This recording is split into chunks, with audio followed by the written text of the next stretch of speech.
Good afternoon. My name is Lindogutle Koza, and welcome to the Buscor podcast. A very first episode, and I'm very excited about it.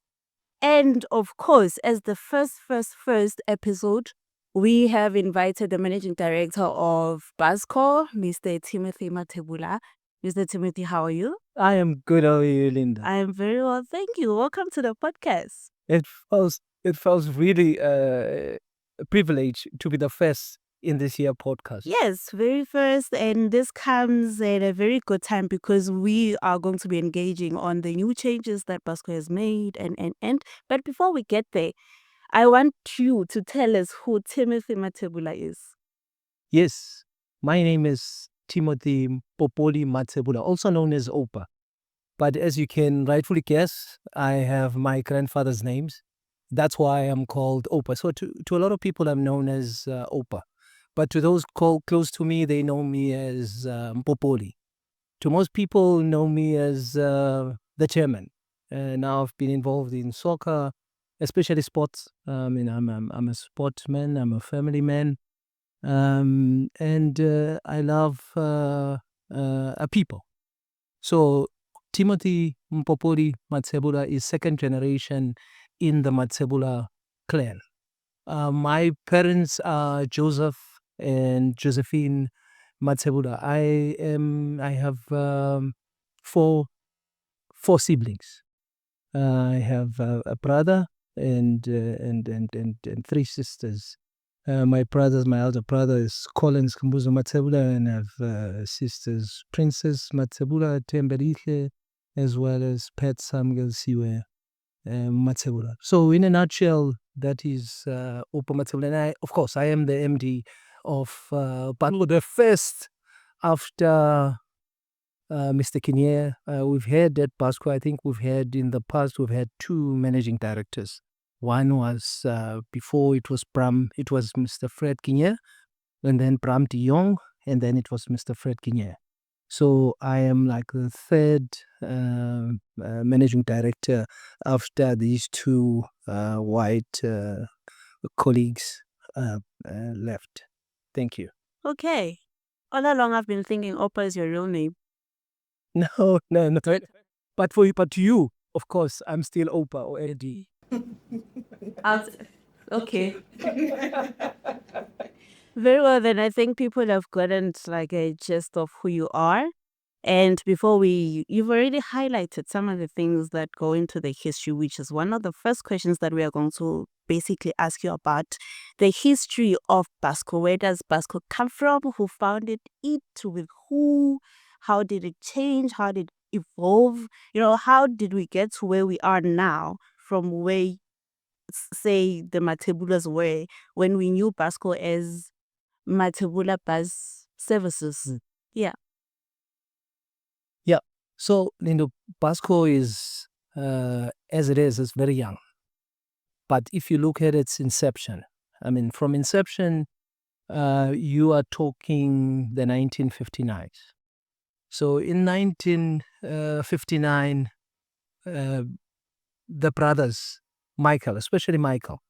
So from my grandfather, of course, who I said was Timothy Mpopoli Matsebula, he had two wives. Now he had Goko Lakumalo and Goko Ngos. Now, my father's part come from Goko Lakumalo. And there were three brothers named Michael, Samuel, and Joseph. Now, Michael and Samuel worked in New Mine. And they used to load asbestos. In those days, it was called Icheboya. And in 1959, they decided to put their resources together, each 400 pounds. So seed capital towards the formation of the first acquisition, and that acquisition was a Leyland truck. So they put together 800 pounds, and they bought a Leyland truck, and they left their employment together with a friend of theirs, which was called. We always knew him as Bab Mashaban. Okay. And he was the driver of this Leyland truck. And From there, they used this nylon truck. They used to collect the offcuts from the countries that were cast away from the plantations. They used to take those, and my grandfather bought these big saws. There's two man-handle saws, Yeah. and they used to bring those back to the yard, and they used to sew that, and they had these big axes, and with these big axes, they used to prepare this wood into piles, and they used to put those piles into sacks, and big sacks, and they used to load it on the trucks, and they used to sell it in the location, which was at the time Mbombela. Mm. So that truck had a capacity to carry about between 40 and 80 bags of those sacks, and they would go around. And the only way that they could announce to the people what they were selling, so there was somebody at the back that was announcing Oh. Dinguni, Oh. Dinguni, and then people would come out, because at the time most stoves were using wood, and people used to make fire from outside. And they progressed from there. So they transitioned to coal. So coal was brought in by train in Nelspruit, and they used to go fetch with the same truck. They used to go fetch the coal, and they would do the same, load the coal into those sacks, and then pack them again onto the truck. And then the same thing on the back of the guys. They would load the truck. They didn't have a jack or a forklift, so everything was done manually, and they would go and offload it and sell it. So when they get to a potential client, they would go there, offload what was in the sack, bring back the sack, because that sack needed back at the range to go and load a new stock to sell. So that progressed until they acquired the first shop. So that shop they acquired from Kenya, from Kelly, and that shop was later named Vuvuzenzele. So they had the truck, now they had the shop. So they used to stock the shop during the evening, and they used to sell whatever products that were stocked in the shelves in the evening, and then during the day they would sell that, and that was the repetition until they had an opportunity in Barberton to buy their first bus, and their first bus was a school bus. Those American school bus with The yellow ones. the yellow ones. Okay. A similar bus. That's what they bought in Barberton, and that was moving between Barberton and Gamhola, which was the location. And I believe at the time, because that was in the 1960s. So the truck was in the 1959s, and then in the 1960s, they got their first bus, which did then the transportation between Barberton and Gamhola. And I believe the fare then was half a cent to move between Gamhola and the old location. Now, at the time, my father was the last born. So you had Michael, Samuel, and my father was the last born. My father used to work at Tony's Garage. Now, Tony's Garage is where now you have the Vision 2000. You know where you have Vision 2000? Yeah. So him and his brother Moses, they used to be mechanics there. So they also quit their work to come and join the family business. So the family business was made not just of my father, but the entire family. So I have aunts, I have brothers. So the story that I'm telling now, because you can imagine, in 1959 I was not there. Yeah. But I have people who were there and who experienced. One such person, I'll name by name, is a person called Buti Mshiza. He's also Mshiza Paulos Matsebula. So he started with the company. So when they were loading those sacks on the back of the lorries, he was there. Okay. When they started with the first bus, he was there. Now, in our language, we will call him, because he didn't have a license then, he was umholeli, or he was a conductor. Okay. And the work of a conductor was to sell tickets. So he would sell tickets, and his work as well was to load and offload luggage on the vehicle. So we didn't have electronic ticket system at the time. What we had was umholeli. Oh, Yes, and then they went to their second bus. So there was an opportunity to buy a second bus, another one. in Barberton. So it did not start off as a transport company. It was a transport, but it was goods. It was not a passenger. Not passenger. It was like it was good. Yeah, it was good. Yeah. Ah, that's interesting. That is very interesting because people have different stories. We all have our own story of who the Matsebulas are. Yeah. Yeah, one person will tell you another story, but it's all clear now. So we now know. We now know manual labor and half a cent. Yeah. But what is interesting is that where we're seated right now, this is the old location. This is where Mbombela is. And as I'm told, you in Mbombela you had Esitsakaneni, you had Emangozeni, and you had Emashonamini. So where we're sitting now, I believe, is at Emangozeni. So between town and the location, the divider was the rail line that was here. So where we sit now is it's the old location here and Delta. Yeah. So it's right that we seated here today and launching this first podcast. Yes. So this is exactly where the humble origins this is come from. So started. it's like the chickens are coming back home. They're coming back home. are with us. Of course, yes. They are It's Patera. It's Patera. All right, very well then. Now we are moving to our second question, and that takes us to the renaming. Recently, we've renamed the Nelspruit terminal to Matsebula terminal. So we have White River terminal, we have Malelan terminal, and Nelspruit. You chose Nelspruit to rename, but we'll get to that part. That's not the main question. The main question is the renaming of the Nelspruit terminal to Matsebula terminal marks a significant milestone. Can you please just walk us through the reasoning and significance behind the name change? Yeah, I mean, as I said, the contribution from the Matsebula family. Now, the Matsebula family is synonymous. It's not just about the Matsebula people or the three brothers. Okay. Like I said, you had the Mr. Mashabanes, who contributed. So when you say Matsebula, when I grew up, my father and those that worked for him, all of them used to call them one another put. So there was no, even if you were Mashabane, you were put. It doesn't matter. It was Pucho, Put Sam. Yeah. Put. So everyone, they used to call each other put. So it was a family.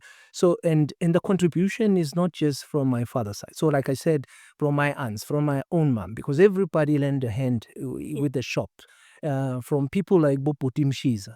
So when I say Matsebula, and even some of my cousins, a lot of my cousins, because most of them worked in the workshops.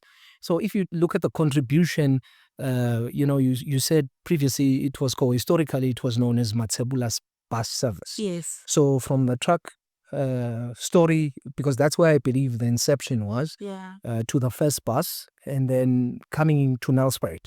Because from Barberton, then the service moved to Nelspruit, and the service was between Robs and Nelspruit in town. Okay. So significant in Nelspruit. Nelspruit, why? Because we don't have a terminus in a terminal in Barberton. Yeah. Oh. It would have been very significant if we had a terminus in Barberton, because that's where the first bus started. Oh yeah. But with Barberton, the mining industry leaving, because Barberton was very vibrant compared. Some people would say, but why Barberton? So Barberton had a lot of mines. I mean, during those days, but mines then sort of died down in Barberton, and the economic activity then moved to Nelspruit. So Nelspruit became sort of a big, vibrant place, and hence the concentration of the service. And you must understand that when you moved, I mean, in the 1980s, then when people migrated because of, the apartheid, the laws, separate development and all that, people will move from Bombela, they will move to Boligas. Yes. And that gave rise to more buses because now the distance was a lot of people used to walk to town. Yeah. You can appreciate the distance between Bombela and city center. I mean, it was very close. But when people now were moved to places like Kanyamazana and Pinar, it necessitated that they add more buses, they add more drivers, so the significance in terms of the growth then now of the business was more in Nelspruit. So not in White River, not in Malala, not in. So Nelspruit carries the gist of where the Matsebulas came from. So their contribution was more around the Nelspruit area. Hence, it's befitting that we name Nelspruit, and it's our biggest station. Yeah. I mean, I think about 80% we transport per day about 165,000 people. So a greater percentage of them move through this terminal. So it's fitting that we call this the Matsebula terminal, not just as a recognition to Matsebula family, but to all those who have contributed over the years towards the success of Matsebula's bus service, which later then amalgamated with IPL to form Matstrans, because it was first Matstrans.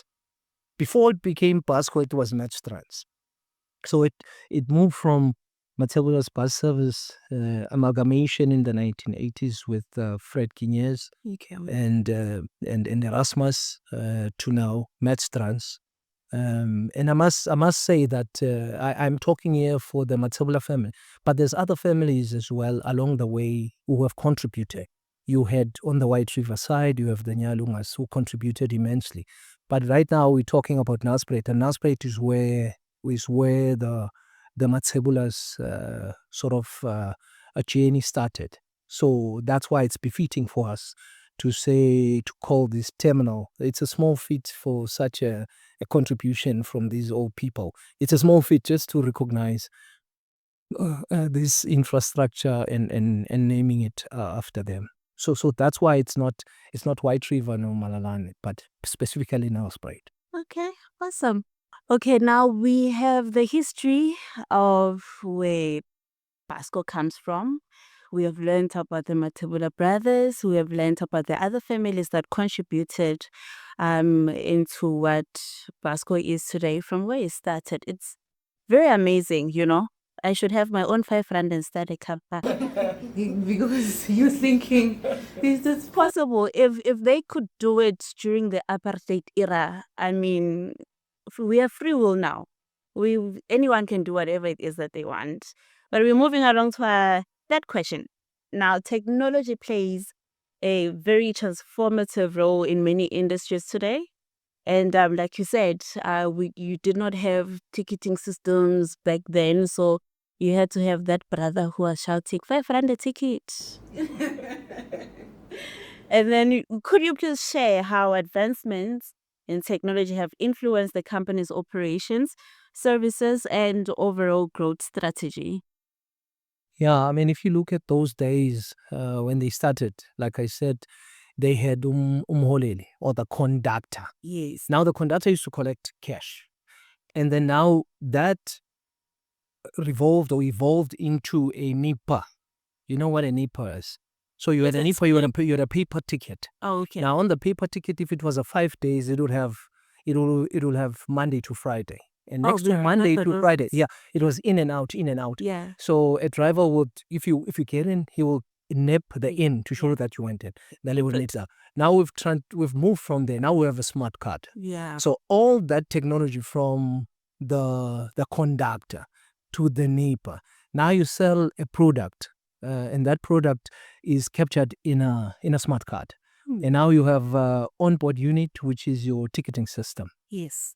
But now You buy, you load your trips on a smart card, and when you get on the bus, you tag, and then it takes a trip, which acts as an EPA. So you've digitized now. You've moved from the manual. Now you've moved into the smart way of doing things. Yes. But not just that. We're still pushing that envelope, because now we want to take the smart card and put it on a phone. Because now what we already testing mobile application. We have now tested our system is supplied by Kencard, a Turkish OEM, Yeah. and we've moved now from testing a cash ticket using QR technology. So you can buy a ticket from Kanyamazane to Nelspruit on your mobile app. So you load the mobile app, and then you put in your banking credentials, and then Yeah. right there you're able to purchase a ticket. And when you get to the bus, it's QR enabled, and then you're able to scan. So that NIPA now, the ticket. So you replace the card, the smart card, with a phone. And now we're testing your 26 days, your monthly tickets. Once if this works, because the cash we're done with, if the 26 days works, then we're going to roll out the system. Imagine what it will do. I mean, it will minimize the queuing. Yeah. So there'll be no queues. People getting maybe pickpocketed when they stand in queues, and you're able to buy for your mother, as long as you can buy for them, as long as they have the app. You'll be able to buy a ticket or add them as beneficiaries on your app. So going forward, I mean, for our passengers, things looks very, very amazing. We're excited. We can't wait to introduce that kind of technology. Hopefully, as early as next year, we should be. But you must understand that when you migrate towards such technology, now you need to bring in the banks. You need to bring in your merchants, which will clear the money into our banking account. So all this back office kind of reporting stuff will have to be checked. But we're almost there, because we're working with very good, with professional people. That is awesome. That is amazing. As a passenger myself, I can imagine. very excited. Very excited. I can imagine. I just need my phone. Oh my goodness. I cannot wait. I can't wait to just scan. The solution is on the way. You know? Coming. It's coming, because passengers do complain about that. Can't we buy online, all the time? And you're like, no, not yet. You But know? that's a good, I mean, for me, that's a troubling really question in this day and age, when you have migrated, I mean, the technology is that, why are people queuing? Yeah. That's the question. Why are people queuing when you have the technology? So the answer lies with us as operators. We need to go out there and source out technology that will cut down, it's time. Time is money. You can't have people queuing for hours on end to buy a ticket. No, you can't. So that's why we've spent a lot of time trying to find the right solution. Yeah. So it takes time. We in Africa, so most of the time when we get such technologies, we become a guinea pig. But you have to be a guinea pig for the technology to work. Who's gonna try it for you? You need to try it yourself. So this is what we've done. We're trying, and it seems to be a solution for. It is going to be a solution. Is for a us. solution. Yeah. Great news. Now now you're going to know. It's coming. Be patient. Yeah. Be very patient. We're moving along to the other question. Now we've spoken about technology, and app is coming, which I'm very excited about. And everyone else who's a passenger like myself is going to be very excited about. But we know that there are challenges in public transportation. And of course, we might see the MDs and the executives as if they're not doing anything about such problems in public transportation. But we know behind the scenes you probably are doing something. So let's address the challenges. What challenges do you face, and how do you address them as the managing director of Buscor? Ooh, challenges are plenty. Yeah. When you have a bus, and these kind of buses that we have, because for all passengers we give the best. These are European spec kind of buses. But I must say, sometimes the terrain that we operate these vehicles on, they're not the best of terrains. So our road infrastructure is one that is very bad. That is very bad. And if you look at our buses, we had 65 seaters. We believe in not adding buses. We believe in capacity. So we grow our capacity instead of adding a bus. We say let's grow our capacity. Let's maximize on the payload. So we move from 65 seaters to 78 seaters. We move from 104 seaters to 114 seaters, and then to 138 seaters. But we come from the era of horse and trail. Do you know horse and trail? Yeah. You've been on a horse and trail? No. So in a horse and trail, you used to have the driver on the horse and the passengers were on the back on the trail. So the passengers couldn't communicate with they could only press a bell if they were to jump off at a particular stop. But now we've migrated now into articulation. So what holds the front mover to the back is the articulation. So if you find a bad so you've got the articulation and the articulation when it comes to a speed hump or a pothole. So if it rolls beyond a certain angle, then you get damage on the and it's a very costly thing to replace or no to fix.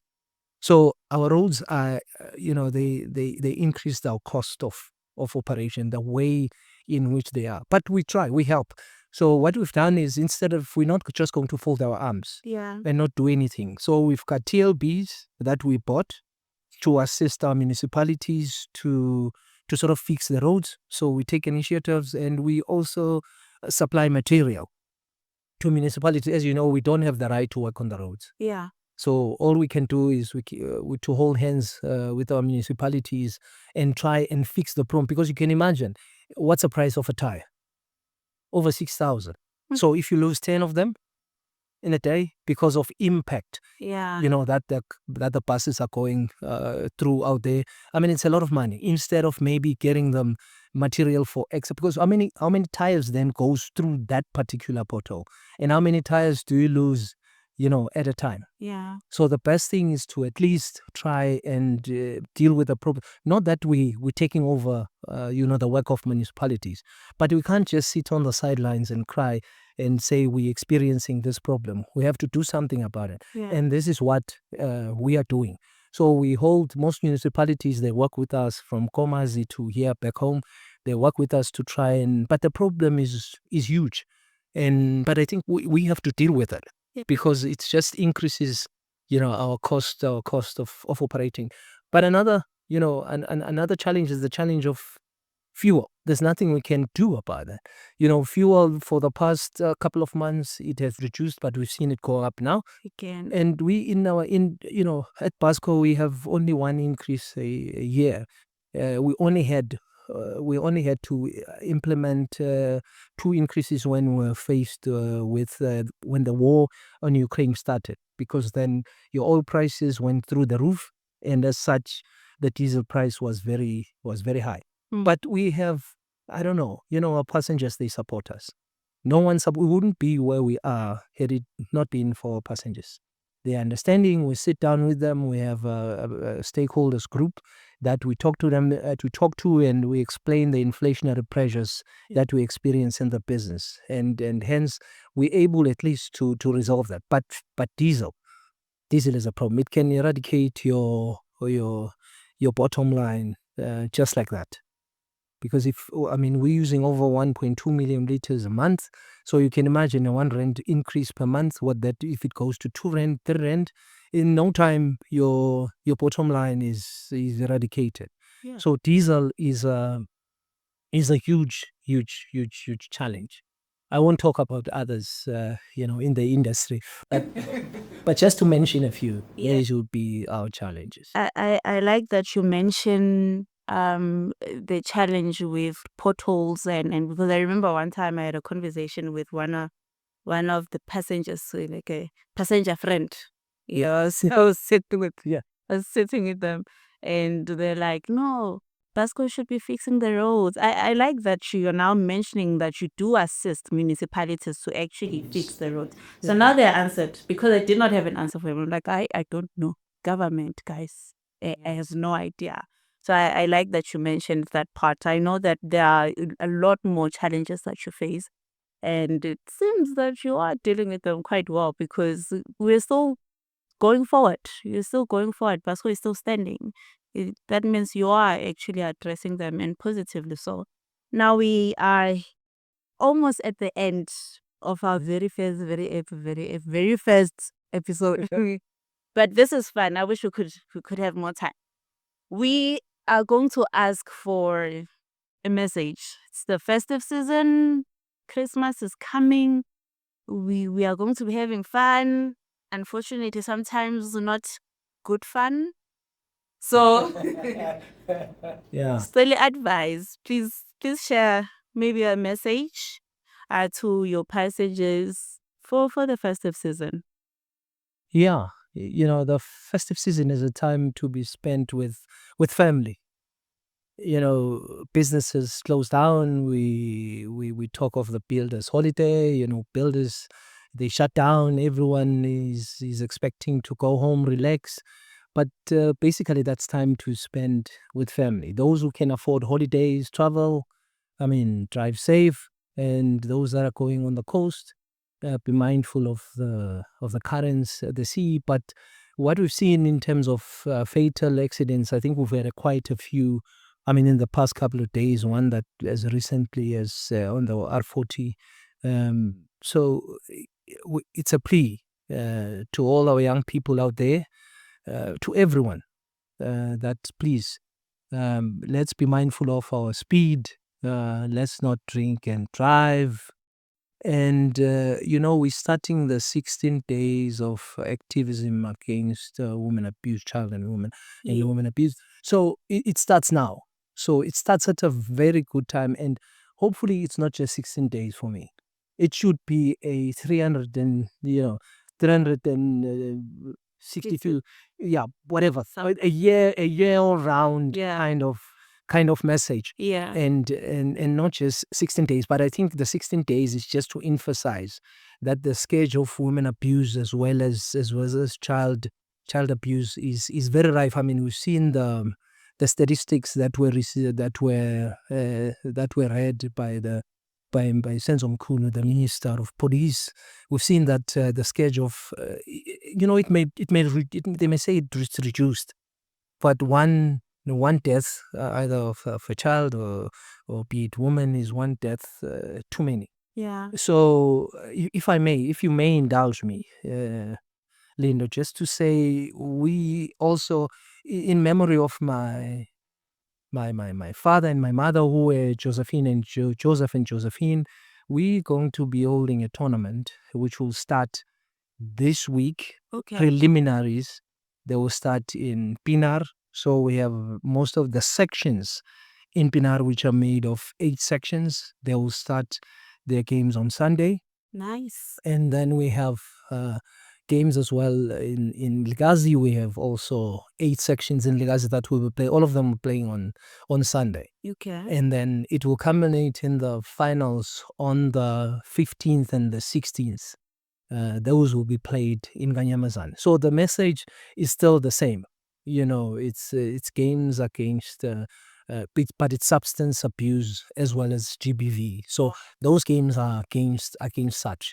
I mean, to make sure that over the festive season, our young people have got something to do, something to look forward to. And that's exactly. And I think we need more activities around this time of the year, because the youth sit out there and they idle. The schools are closed. What are they up to? So let's give them something to do over the festive period, and let's make sure that it's something that's active, that gets them busy. And to everyone out there, from our passengers to the entire country, I'd like to wish everyone a safe and happy festive season with our loved ones. Okay. Before we say goodbye, because we're already done. That was very informative. I know things now. Oh, everyone else, you also know things now. What is one thing that people don't know about you? Just one thing. About me. Yes. Very, very, I think a lot. Humbled. Down to earth. Okay. Yes. Mysteria. But just as a rider, we'll be introducing and testing an electric vehicle very soon. So we'll be testing an electric vehicle. So we're very conscious of our emissions. So we're very, very responsible citizen. So we'll be getting an electric vehicle that we'll be testing. But hopefully we'll be able to do something and showcase it to the people out there. We should. We should. Yeah. But I'm a humble person. That's one thing people should know about you. Yes. That's the only thing. I'm kidding. Thank you so much for joining us today. Our very first episode. This was amazing. I think we are going to have you again when we now collect, I think, questions from people who are actually watching, people who are interested in knowing you better, and maybe things about the company as well. So we'll be answering a lot of questions. We'll have you again. Definitely. Definitely. I'm up for that. Yeah, okay. Yeah. Thank you so much. I am Lindo, your host, and we'll join you again some other time.